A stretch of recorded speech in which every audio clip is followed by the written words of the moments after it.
First illustration है 15 लाख के debentures issue किए हैं, फेस वैल्यू है 15 लाख रुपए, 8% डिबेंचर्स, आपका कूपन रेट ऑफ इंटरेस्ट है 8%। 3 सिनेरियो दिए हैं, पहला तो पार पे इशू किया है, दूसरा 7% के डिस्काउंट पे इशू किया है, तीसरा प्रीमियम के पे इशू किया है। तो तीनों केस में आपकी कॉस्ट ऑफ डेट क्या पड़ेगी? टैक्स रेट नहीं दिया हुआ, कोई फ्लोटेशन कॉस्ट नहीं दी हुई, तो आप जो इसकी एक केस में कॉस्ट निकालोगे, before tax interest upon net proceeds into 100। Interest आपका कितना निकलेगा?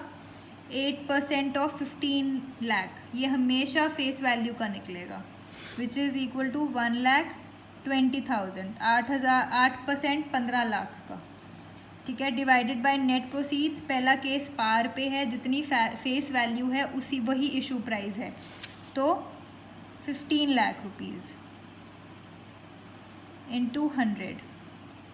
तो फर्स्ट केस में आपका 8% ही cost of debt before tax आया है, टैक्स रेट दिया ही नहीं हुआ, आफ्टर टैक्स आप निकाल नहीं सकते।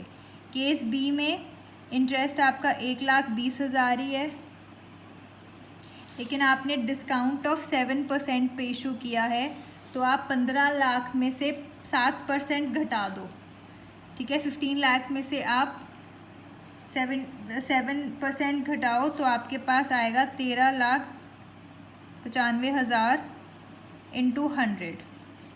सिमिलरली सी केस में आपका जो प्रीमियम 10% पे इशू किया है, 15 लाख में आप 10% जोड़ दो, 16,50,000, वो आपके नेट प्रोसीड्स आ गए।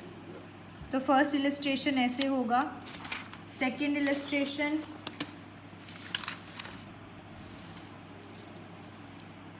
आफ्टर टैक्स का दिया हुआ है, तो 8% फेस वैल्यू है 20 लाख्स की, आर इसमें 8% है, टैक्स का रेट दिया हुआ है 40%। तो ए केस है पार पे, बी केस है 10% डिस्काउंट, और सी केस है 10% प्रीमियम।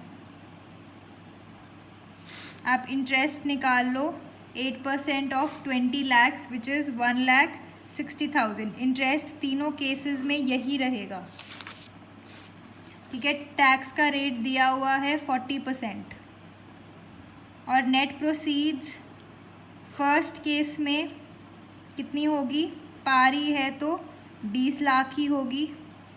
सेकंड केस में डिस्काउंट है तो 18 लाख होगी, और थर्ड केस में 10% प्रीमियम है तो 22 लाख होगी। तो आप तीनों केस में फॉर्मूला लगा दो, क्या फॉर्मूला लगेगा?